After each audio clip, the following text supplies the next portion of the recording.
வணக்கம் நண்பர்களே. நான் இன்று பேசக்கூடிய தலைப்பு பொங்கல் பண்டிகை. நாம எதுக்காக பொங்கல் பண்டிகையை கொண்டாடுறோம்? ஏன்? நீங்க என்ன நீங்க என்னைக்குனா நினைச்சிருக்கீங்களா? அம்மா பொங்கல் செஞ்சு குடுத்தாங்கன்னா, நம்ம சந்தோஷமா சாப்பிடலாம். டிவியில இந்த மாரி படம் போட்டாங்கன்னா, நம்ம டிவியில படம் பார்க்கலாம். இதுதானே? இல்ல.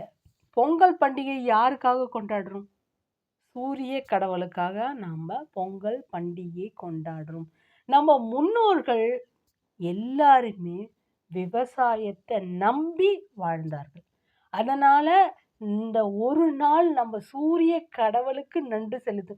சூரியன் இல்லை என்றால் விவசாயம் இல்லை என்று நம் முன்னோர்கள் அறிந்த உண்மை. இன்றளவும் சூரியன் இல்லை என்றால் ஒன்றுமே நாம் செய்யவே முடியாது. அதனால் நம் முன்னோர்கள் இதற்கான ஒரு நாளை நாம் கொண்டாட வேண்டும் என்று தீர்மானித்த நாள் பொங்கல் திருவிழா. ஆமாம், பொங்கல் திருவிழா என்பது அனைவருடைய இன்று கிராமப்புறங்களில் தான் கொண்டாடக்கூடிய திருவிழா, நகர்ப்புறங்களில் இல்லை. அப்படி என்று பல சிலர் மனதில் இருக்கிறது. இது ஒரு காலகட்டத்தில் அதிக அளவு மக்கள் கிராமப்புறங்களில் தான் வாழ்ந்தார்கள். விவசாயத்தை நம்பிதான் வாழ்ந்தார்கள். அனைத்து மக்களும் விவசாயம் செய்தார்கள். இன்று நம்முடைய பொருளாதார தேவைக்காகவும், கல்வி தேவைக்காகவும் நகர்ப்புறங்களுக்கு நகர்ந்து விட்டோம். ஆதலால் நகரத்தில் இருப்பவர்களுக்கும் பொங்கல் என்பது மிகவும் முக்கியமானது. சூரியன் என்பவன் அனைவருக்கும் முக்கியமானவன். சூரியன் இல்லை என்றால் கிராமப்புறத்திலும் சரி, நகர்ப்புறங்களிலும் சரி, சூரிய ஒளி முக்கியமான தேவையாகும்.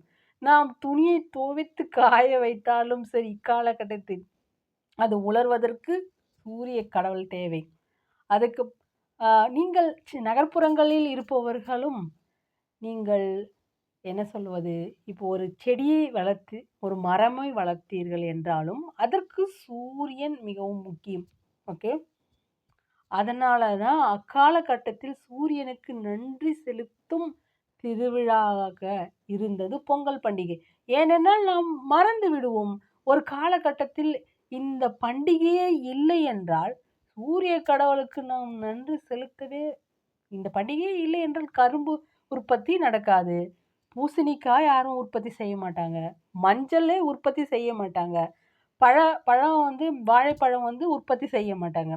அப்ப எப்படி நம்மளுடைய சுழற்சியான வாழ்க்கை நடக்கும்? நம் முன்னோர்களுடைய முன்னோருடைய அதாவது திறன், இதை எல்லாத்தையும் ஒரு பண்டிகையாக நாம் கொண்டாடும் பொழுது கண்டிப்பாக மக்கள் இதை வாங்குவார்கள். விவசாயம் மேம்படும் என்று நம் முன்னோருடைய அறிவு கூர்மையும், அந்த என்ன என்று சொல்வதே முடியாது. நம் முன்னோருடைய அறிவை பற்றி சொல்ல வார்த்தையே இல்லை.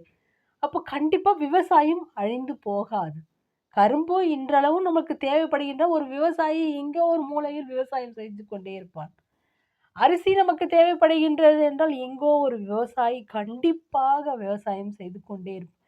நமக்கு பொங்கல் அன்று பூசணிக்காய் தேவைப்படுகிறது என்றால் எங்கோ ஒரு மூலையில் ஒரு விவசாயி விவசாயம் செய்து கொண்டு, அப்போ விவசாயமும் அழியாது. திருவிழாக்கள் கொண்டாடுவதின் நோக்கம் நம் முன்னோர்களுடைய சிந்தனை திறன், அறிவு என்னவென்று சொல்வது. விவசாயத்தோடு கடவுளையும் இணைத்து அவனுடைய அறிவு கூர்மையை பாராட்ட வார்த்தையே இல்லை. நன்றி, வணக்கம் நேயர்களே. சந்தோஷமாக உங்களுடைய பொங்கலை கொண்டாடுங்கள். நன்றி, வணக்கம் நண்பர்களே.